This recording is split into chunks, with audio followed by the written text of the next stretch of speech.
Alright everyone, today in Creepy, Facebook is scanning everyone's comments all the time to make sure that nobody is guilty of wrongthink. In other words, they're looking for people who are...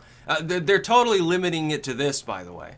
People who may be feeling suicidal. Now, I'm not sure exactly what recourse that'll give them other than, you set up a flash screen. Oh, are you feeling depressed? You can call the suicide hotline. This is weird. I think it strikes people as creepy more than helpful. AI being deployed to auto-serve somebody a message thinking, well, you might be upset at the moment, based on others' comments, by the way, in some cases. Other people are saying, well, you feeling all right, you okay, it's something, and all of a sudden the person's getting like basically a targeted ad is what it is, for a suicide hotline. Isn't that a little weird? Also, doesn't it open it up for exploitation? Like, 5 of your friends get together and say, oh, we're going to prank this dude by consistently sending him, like, suicide screens. So they just, they go to every post, are you okay? Oh, man, what happened? Just tell me. No, don't do it, man. Put the gun down. And then they get the screen over and over until the Facebook becomes unusable or something. I can see this possibly being exploited in such a way. I mean, come on. Neither Zuckerberg nor Facebook as a corporation is really... Corporations need to stop pretending that they're involved with morality. Now, what it is that what they're doing is projecting. They don't actually really care. Like, Zuckerberg doesn't really care if you off yourself. You're just one Facebook user. He's not really concerned. You're not making him a significant amount of money. You're not the CEO of a company that takes out millions of Facebook ads. Trust me, he doesn't fucking care about you. You're not a major shareholder. He doesn't really care about your opinion. Which is why he does weird stuff like this. I mean, he's a third-generation synth, and not a passable one. He's got some issues. He's just a weird person. He strikes people as odd. Funny aside, Business Insider post, I think yesterday, they had a what successful people do when they get up. I had a picture of Zuckerberg, and it was like, he's just like you and me. And I thought that was the funniest thing ever, because I'm like, I wonder if Zuckerberg paid Business Insider to insert that there to assure the people that he's not like a sophisticated robot or something. Because he looks and acts like one. There was that one famous clip there where he's making toast. And he's moving in a very robotic manner. And then he just takes the toast and starts eating it and then puts on a very manufactured looking grin. It's just like, it's part of Uncanny Valley or something. It's just weird. And Facebook's kind of like that. Isn't everything on Facebook a little bit artificial anyway?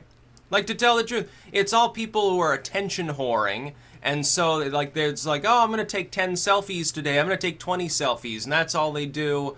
That's, like, the biggest group on Facebook, and the next biggest group are people about which you're not necessarily sure that any of that info on there is even real. It's like a totally manufactured reality. It's like being an AI. It's like turning you into a robot just by using Facebook. I'm very happy that at this point, Facebook, for me, means absolutely nothing other than I attack, Salon or Being Liberal articles because they're funny. So I'll go through that and I'll have a good time. But, that's real people you're interacting with. You're trolling a little bit. Managing my group and then a handful of people I actually talk to in messages. I don't, do anything on my own wall at this point. Honestly, if it weren't for the group, it would no longer be worth even having Facebook.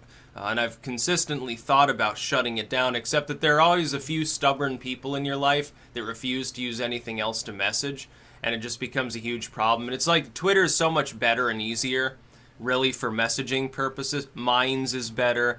Gab is... basically everything's better. YouTube's messaging service, hidden as though it is better than Facebook's. Facebook's is so glitchy it's almost unusable unless you're on a smartphone. I'm a laptop user. I don't even own a smartphone. Meanwhile, Mark Zuckerberg's scanning through all my comments to make sure that I'm not going to hurt myself. Well, I'm sorry, Mark. I don't need you to help me with that. If I feel depressed, chances are I'm going to reach out to people in my real life. And if there's nobody there in my real life, maybe Facebook is the catharsis involved. It's just like trolling. It's just like all the racist, offensive stuff. Some people find catharsis in that. As long as they're spewing out weird stuff online, they're not doing anything in real life. Well, then that's good. So they're not being violent. They're just being offensive. That's way, way better. It's like when you go attack chat rooms or something. You realize after my OD, anecdote here, after my overdose, 2 years there, I felt depressed and really socially anxious. I just raid more chat rooms. It's catharsis. It was fun. And it was, it helps distract you from your own misery for a while. Now I feel better, but at the time I felt pretty bad. Yeah, but I didn't need Mark Zuckerberg's help to deal with that fact. I sought my own sort of a solution to the problem, and hey, it worked. It was fine. By the way, I don't think that flashing somebody a page reminding them that they're suicidal is going to help anyway. You know, how many people are actually going to call the hotline or talk to the moderator or, whatever the hell Mark Zuckerberg cooks up? How many people are going to do that as opposed to people who feel worse because they're being reminded and they're shitting it up on Facebook and posting depressive stuff to try to externalize their depression? It's a real thing within psychiatry. It's an attempt to dissociate in a way from their own problems. And it can work wonders, actually. But of course, Mark Zuckerberg wouldn't know that because apparently he's a sophisticated synth. And so his emotions, I guess, just aren't quite real. He just doesn't quite get it. I don't think he gets why people get creeped out by these things. I think part of him is just too ignorant to understand. I honestly believe that. I don't think that it's some grand conspiracy thing so much as he doesn't realize how creepy it is. Facebook is just a place where people put shitty selfies and they shit it up and they shit post. That's all Facebook is at this point. It has no greater purpose in the world. Zuckerberg should rest on his laurels, maybe absorb some other companies that might continue to grow, and just wait for Facebook to peter itself out, which over the next 5 years I think it will. And it'll probably collapse really quickly once it starts declining at all. It's going to collapse, it's going to go MySpace mode probably, because all of a sudden people say, well, the coolness factor is gone, it's no longer worth the investment, it'll flatline, it'll go broke. Quite literally, it will begin losing enormous amounts of money. Now, it'll be certainly less solvent than YouTube is for Google, with less financial backing behind it. That's about all. Peace out.